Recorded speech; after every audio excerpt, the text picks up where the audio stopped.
Dan pemirsa, sama-sama kita akan kembali ke Pengadilan Negeri Cirebon untuk menyimak keterangan dari kuasa hukum Agus Prayoga yang saat ini tengah berdialog dengan jurnalis NTV Iqbal di Pengadilan Negeri Cirebon. Kita saksikan bersama.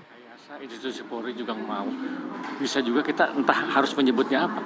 Apakah ini tidak profesional, apakah ini kebodohan atau apa, itu yang harus dibahas dan dikoreksi, Mas. Jadi apakah ini rekayasa, apakah ini kriminalisasi, ataukah ketidakmampuan, kecerobohan, ataukah hanya pencitraan. Tapi kalau pencitraan, rekayasa mengorbankan orang lain kan melampaui batas, Mas. Ya kalau hanya dihukum sebulan, 2 bulan untuk pencitraan walaupun tidak berbuat, tidak tahu. Karena saya juga pernah menangani beberapa kali orang ditangkap, salah tangkap, tapi ketika kita buktikan secara realistis salah tangkap, Kapolresnya minta maaf, Satsersinya minta maaf, selesai. Tapi kalau ini kan berbahayanya adalah sudah diproses di kepolisian, ditahan kepolisian, kejaksaan ditahan, pengadilan juga ditahan, sudah diputus, di pengadilan diputus terbukti, di pengadilan tinggi terbukti, di Mahkamah Agung terbukti, ini kan luar biasa. Dari pernyataan ahli ini nantinya akan mendukung. Ya saya kira saya sangat mendukung, Mas. Sebetulnya ahli ini beberapa aja menurut keyakinan saya pribadi ya, bukan teman-teman, sudah cukup. Karena sekarang sudah sesuatu yang sudah menjadi pengetahuan umum di era IT ini tidak perlu dibuktikan. Semua saksi yang ahli di sini pun kalau ditanya sebenarnya pertanyaan sederhana. Yang saudara ahli ketahui dari mempelajari data ini, seperti apa proses hukum ini, benar atau tidak, salah atau tidak, pasti mereka bisa menjawab. Karena banyak keanehan-keanehan yang tidak nyambung. Jadi sepakat bahwa ini adalah kecelakaan. Cuma kecelakaan tunggalnya itu penyebabnya siapa? Karena kecelakaan tunggal kan bisa saja, mohon maaf, remnya ngeblong, kecelakaan. Banyak kempes, kecelakaan karena ngebut. Orang mabuk juga kecelakaan. Kita pacaran bertengkar bisa juga kecelakaan. Bisa juga kecelakaan karena diganggu orang lain. Itu saja. Untuk ahli-ahli nanti ini akan diadakan berapa lagi yang akan diadakan? Saya kira masih ada 4 ya.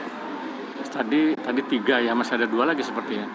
Tapi saya hanya melihat, saya apresiasi terhadap Pak Farhan Abbas, kami pengacara senior di Cirebon, merasa bersyukur, merasa bangga, berterima kasih kepada Pak Farhan Abbas, Pak Krisnamurti, Pak Yasin yang bisa menghadirkan saksi ahli. Mereka mengorbankan waktu, tenaga, dan biaya luar biasa. Dan saya yakin Hakim Agung juga sudah punya keputusan, Mas. Walaupun ini belum nyampe, mereka dengan era keterbukaan, mereka sudah bisa mempelajari seperti apa keputusannya. Itu, Mas, pendapat saya.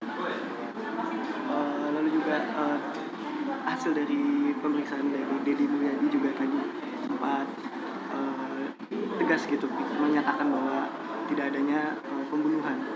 Ya itu justru itu, Mas, sudah dengan roadshow-nya Pak Deddy Mulyadi, walaupun ada orang yang menyoal kapasitasnya sebagai apa, bagi saya dia tokoh masyarakat, bekas pejabat, dan peran kan ada pasal yang bisa digunakan oleh Pak Deddy sebagai peran serta masyarakat. Di samping peran serta masyarakat, semua orang tahu, Mas, bahwa apabila ada kejahatan, seseorang tidak melaporkan, tidak mengawali, membiarkan, itu pun salah. Nah, sementara Pak Deddy kan begitu pedulinya mengungkap. Jadi tadi kalau saya berterima kasih diantaranya juga ke Pak Deddy. Dengan adanya Pak Deddy semua menjadi terang benderang, Mas. Berkat Pak Deddy, berkat Pak Farhan Abbas, berkat semuanya menjadi terang benderang.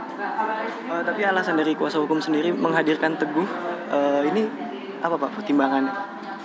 Ya karena Teguh kan bagian orang yang mengetahui tentang cerita ini juga yang ditemukan oleh Pak Deddy. Tapi kalau Pak Deddy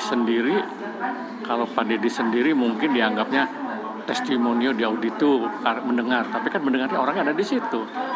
Jadi nilainya tetap tinggi, Mas. Sudah tidak bisa terbantahkan. Sekarang tuh tinggal polisi mau legowo mengakui kesalahan atau tidak, karena memang tidak ada yang sempurna. Kejaksaan juga lalai, jaksa oknumnya suka bermain juga selalu ada, hakim juga selalu bermain juga ada. Kenapa mereka juga bisa bermain, bisa lalai? Di kepolisian ada propam, di kejaksaan ada komjak, di Mahkamah Agung ada tua dawas, pengawasan jaksa.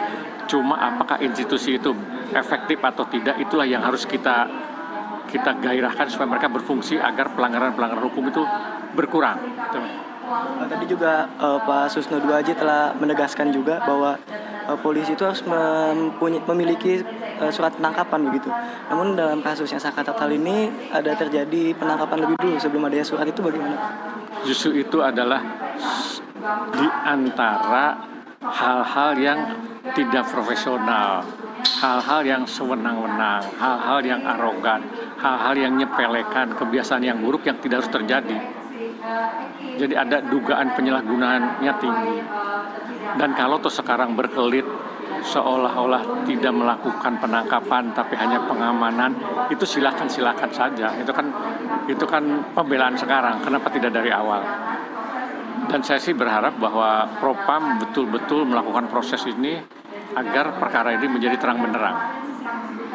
Lalu terkait dengan usulan dari Reza Indragiri begitu yang untuk menghadirkan adanya bukti-bukti tentang elektronik yang percakapan antara saksi dengan korban begitu, apakah langkah yang akan diambil dari kuasa hukum Saka? Ya saya kira teman-teman itu sudah terlalu banyak melakukan pekerjaan-pekerjaan yang harus dilakukan. Luar biasa, termasuk lapor ke Propam, lapor ke Barreskrim juga sudah, Mas. Dan saya sependapat, dan sejak awal di TV-TV yang lain saya juga pernah membilang bahwa untuk kasus ini harus dilakukan eksaminasi publik seperti yang diusulkan juga oleh Pak Reza Indragiri. Karena kalau dengan eksaminasi publik melibatkan semua lintas sektoral akan objektif dan fair. Jadi kalau kembalinya ini ada pembunuhan atau tidak, saya tidak yakin. Yang jelas itu kecelakaan, lebih mengarahnya pada kecelakaan. Tapi itu pun klien saya tidak mau urusan dengan kecelakaan atau pembunuhan. Yang jelas klien saya tidak pernah tahu menahu, klien kami tidak pernah melihat, mengetahui dan terlibat di permasalahan itu. Terima kasih Bapak. Baik, terima kasih.